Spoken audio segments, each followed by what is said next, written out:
Hello everyone, welcome back. Today we're tackling matrix similarity after cyclic shifts.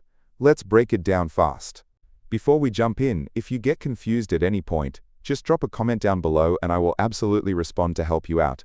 Here is the problem page. It looks a little bit complicated, so let me explain the problem visually. We are given a grid of numbers, which we'll call our matrix, and a shift number called k. The rule is that we have to take all the even-numbered rows, like row 0, and shift their numbers to the left k times. And for all the odd-numbered rows, like row 1, we shift their numbers to the right k times. Finally, after all that shifting, we just need to see if the matrix looks exactly the same as it did when we started. Let's look at a really simple example to see this in action. Here our grid is just full of 2s. It doesn't actually matter how many times we shift these rows left or right. Since every number is identical, shifting them around leaves the grid completely unchanged, so we return true. Just a quick heads up, we'll be walking through the logic using Python. If you want to grab the full code right now for Java, C++, or JavaScript, you can find it on my website, leetcodeunlocked.com. The link is in the description. Okay, so the obvious way to solve this is to actually build the shifted rows and compare them. But there is a much smarter trick. Think about it.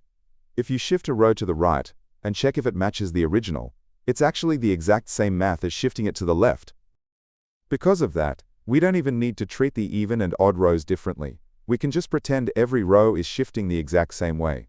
All we have to do is check if each number matches the number that is k spots away from it in the same row. Here is the incredibly short Python code for this approach. Let's break it down line by line. First, we figure out how many rows and columns our grid has, so we know our boundaries. Then, we simplify our shift number k. If we shift a row by its full length, it's back where it started, so we just take the remainder using the modulo operator. Next, we start looking at every single spot in our grid, going row by row and column by column. For each spot, we check if it is different from the item k positions over. If they don't match, we immediately know the answer is false.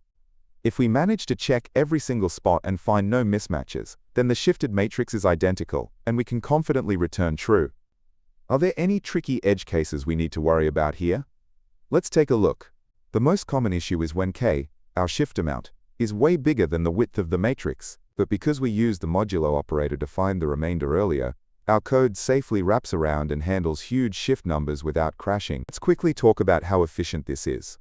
For time complexity, we visit every cell in the grid exactly once.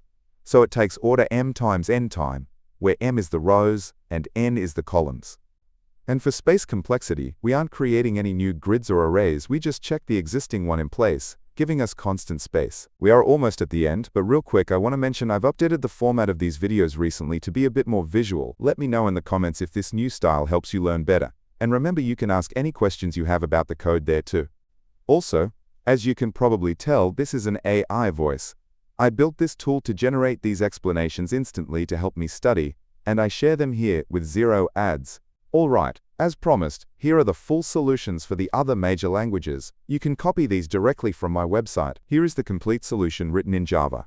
Next up, here is the exact same logic implemented in C++. And finally, here is the solution for JavaScript developers. I also have a second channel called Leetcode Unlocked, where I'm trying to solve every single Leetcode problem ever. Link is below. If these videos save you time, please consider supporting the channel at buymeaboba.com/LeetCodeDaily. Keep coding, and I'll catch you next time.